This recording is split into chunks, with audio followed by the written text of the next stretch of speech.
Hello and welcome to Braemar TV. I'm Alden Fraser and me and the school are about to go into Easter holidays. Hooray! Let's see what's about to come up in the programme.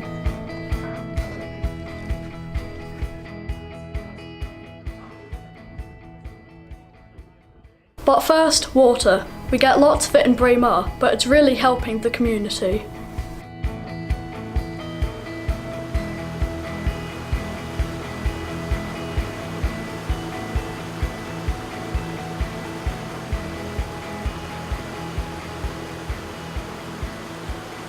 I'm Dave Sherrard. I'm one of the board members of Braemar Community Hydro. The hydro scheme has been in operation for 2 years now and is performing to expectations.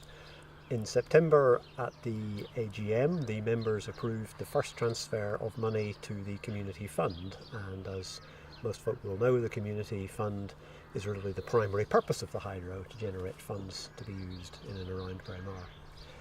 The fund is open for applications which are due in by the 15th of April. I think I mentioned it was £7,000 in the fund, and application forms with guidelines are available at the hydro website, braemarhydro.org.uk, paper copies from the Tourist Information Centre in the Mews, or by emailing braemarhydro@gmail.com. We encourage local organisations with funding needs to look at the application form, read the guidelines and apply for funds. The guidelines state that the community groups can apply. They should be based within the parish of Braemar, the theory being that the scheme was primarily funded and built by Braemar people, so the benefit should go back into Braemar. There are some other guidelines. The maximum application, I think, is for £3,000, and there is I should have said, there's a 5-member panel. So there's a 5-member panel being appointed or nominated by various community organisations. That panel will review the applications and determine, how to divide up and apportion the money once the application deadline is passed. The scheme's going well. It's performing to expectations. Since we started up, we've actually had relatively dry weather over the piece. Not every day has been dry by any means, but statistically it's been a relatively dry year. But given the rainfall we've had, the scheme is performing to design, and over the 20 to 40 year life of the scheme, we would expect that there'll be dry years, and fortunately or otherwise, there'll be wet years. So it's going as expected.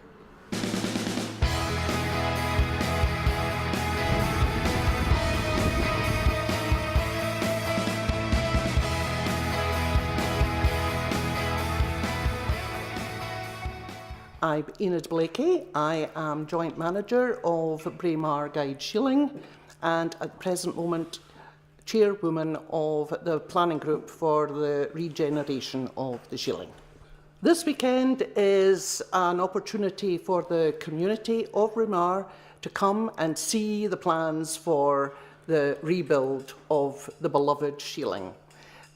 The present building has been in situ for more than 60 years and it's showing its age, not really fit for purpose of modern usage, and we want to provide something to encourage youngsters to come to the area of Braemar and the Cairngorm National Park, and also a facility for Braemar community. There are no guides in Braemar at the moment. Throughout the 60 years of its history, there have been periods where there have been no active units. At the present time,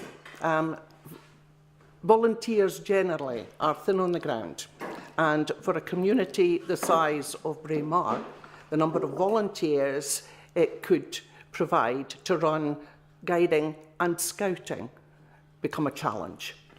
And with the number of youngsters that are available and the fact that Scouts take both girls and boys, we have to accept that at the moment, Scouting is where youngsters will go. The plan is to provide a hall of a similar size to what we have just now, but also to have a residential wing which will accommodate 24 youngsters and 4 adults. At the present moment, we have got a certain amount of money from Girl Guiding Kincardine and Deeside. There will be activities similar to what we are running this weekend, where our membership will raise funds, and obviously we will be applying for grants from the large funders. We need a minimum of £300,000. The feedback that we have had at the present moment is very positive, and a number of the replies on the questionnaire that were completed yesterday, the people were saying that they couldn't wait for it to be opened. So I'm hopeful that there will be people within Braemar community who would be actively raising funds for us. It's already been suggested that we apply to the hydro scheme for some of their grant. So that's being considered by our planning committee.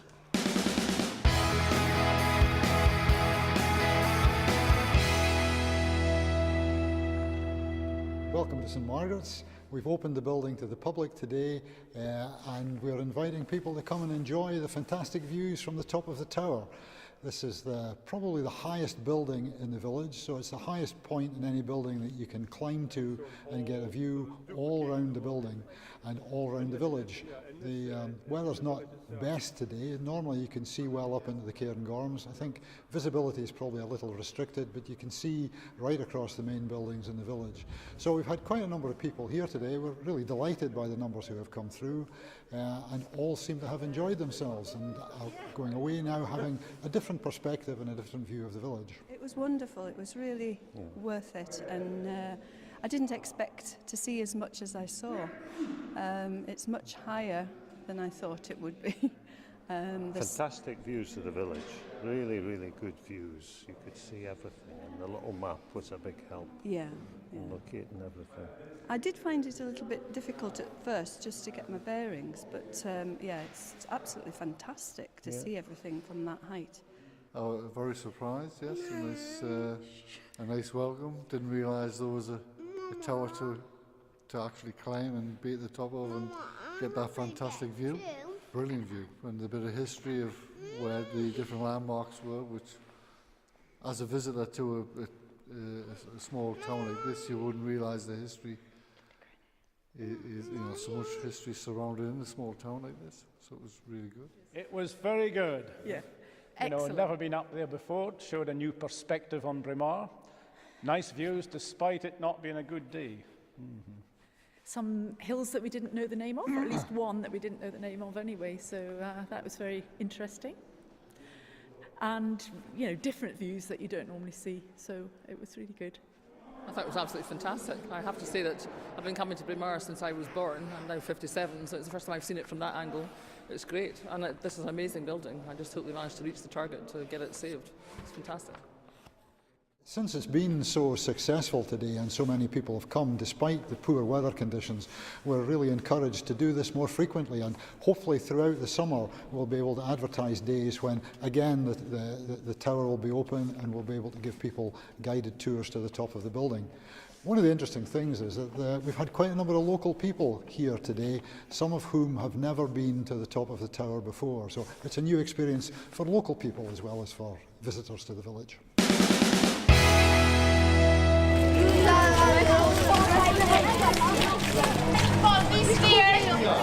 Okay, so my name's Jay. We're at the Five Arms Hotel. So we're burying a time capsule.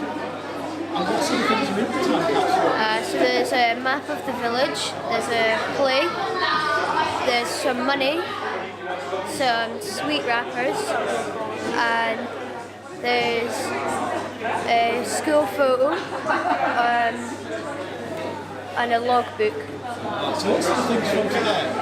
Yeah. And how long do you think before anybody's going to find it? Hopefully over 100 years. 100 years? It's a long time. Do you think anybody will still be here? Hopefully, yeah. things that we found under the floorboards of the factory during the restoration. And I put some of them on that table there. There was the whiskey bottle with the dates and the names of the people who worked here over 100 years ago. And we suggested that perhaps you wanted to do something similar, and you prepared this amazing box.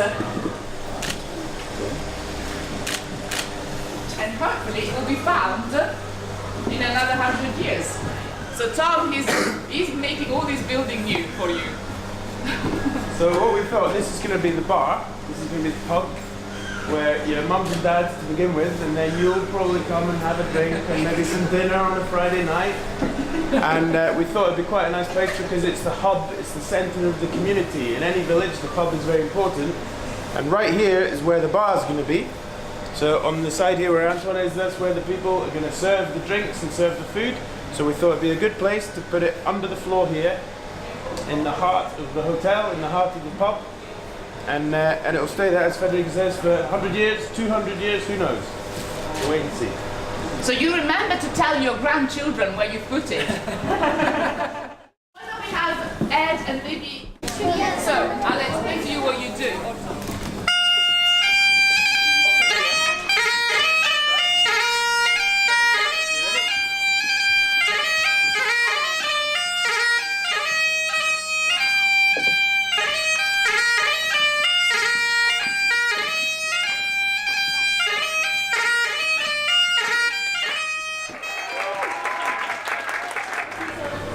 A piece of tablet, but only if you're in a straight line.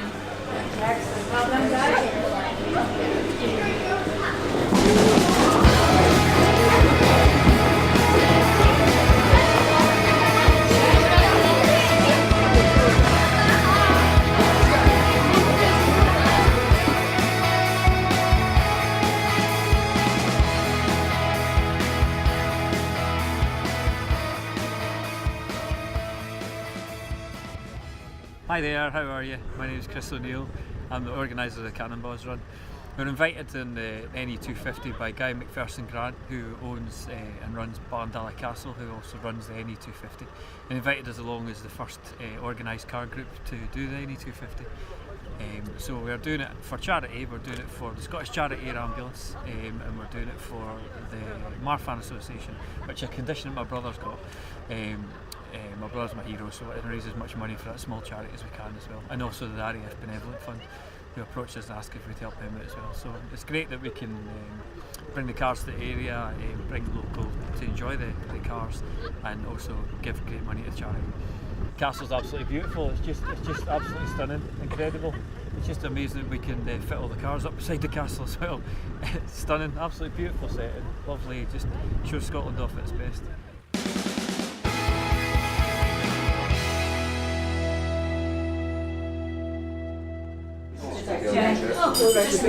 My name is Bunty Mitchell and I'm the scheme manager here in Kingdrocket Court, and I've been working here for almost 30 years. Now we put on this coffee morning every Monday, first Monday of the month, and we've been raising funds for various charities, local and national. And this particular year we're raising money for the village hall. But we did start doing things like for the tsunami and Haiti and cancer research.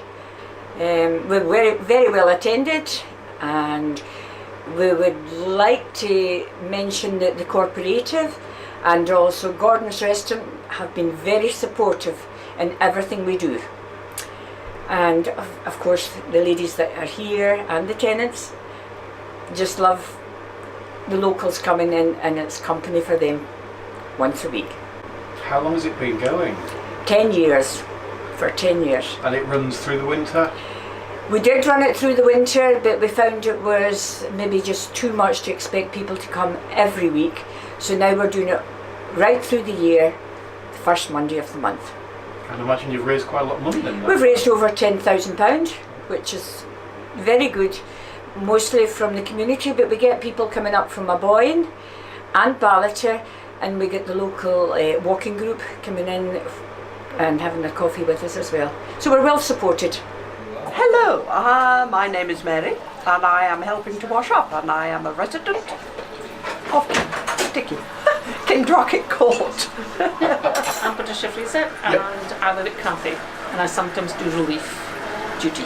Hello, I'm Mary Shuren, and I help with the coffee mornings. I'm Pam Anderson, and I'm at Kingdrocket Court in Braemar at the coffee mornings that we're now doing once a month on a Monday, the first Monday in every month.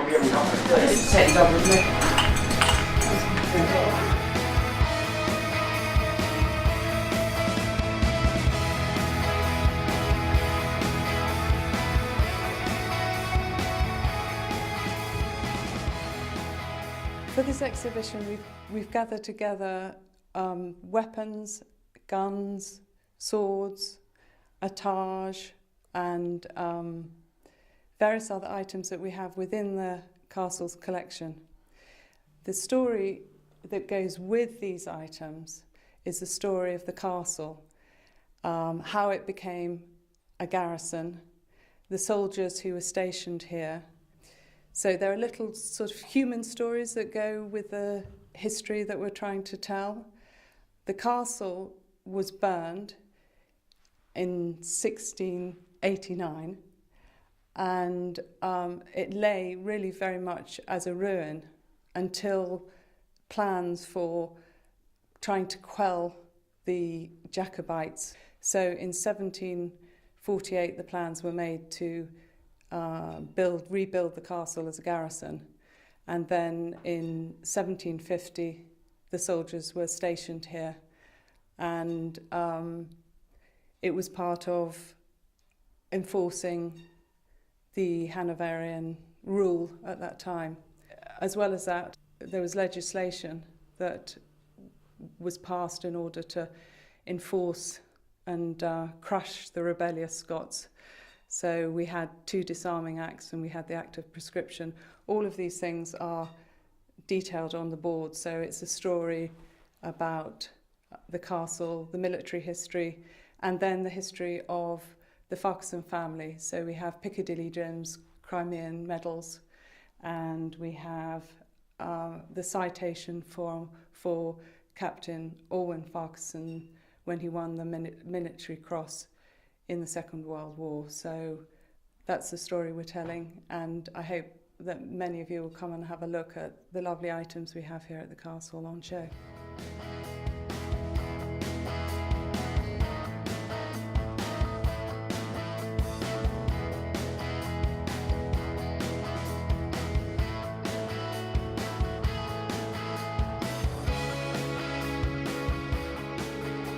It's been lovely. Wasn't what I set out to do this morning. I was out for a walk, but I saw the sign, and I thought I'll come and have a look, and it's kept me well occupied for a good couple of hours, I think. So yeah, it's well worth a visit. Really enjoyed it. Well, we're in Braemar School, and my name's Olivia, and we've just been doing our Viking open morning there was the thing, which is a Viking assembly where they decided what to do with people. Fine, I'm guilty. The law clearly states that any person or persons who break the law will become an outlaw, and anyone can kill him. Guards, take him away.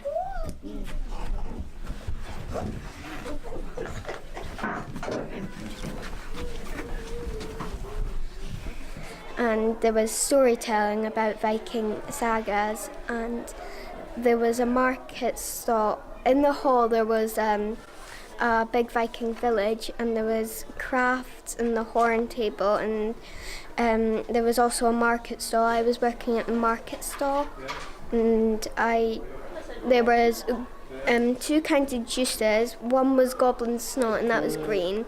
It sounded yucky, but it was an apple juice. And there was Freya's Fruity Surprise that has berries in it.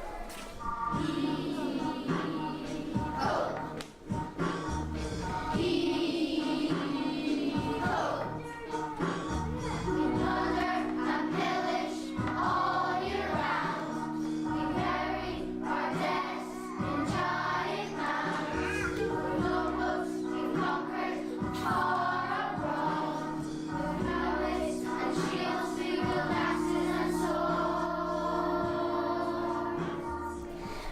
And did you all make your costumes for today?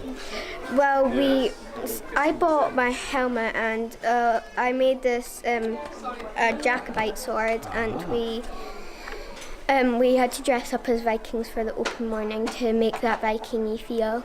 And have you enjoyed it? Yes, I enjoyed it very much.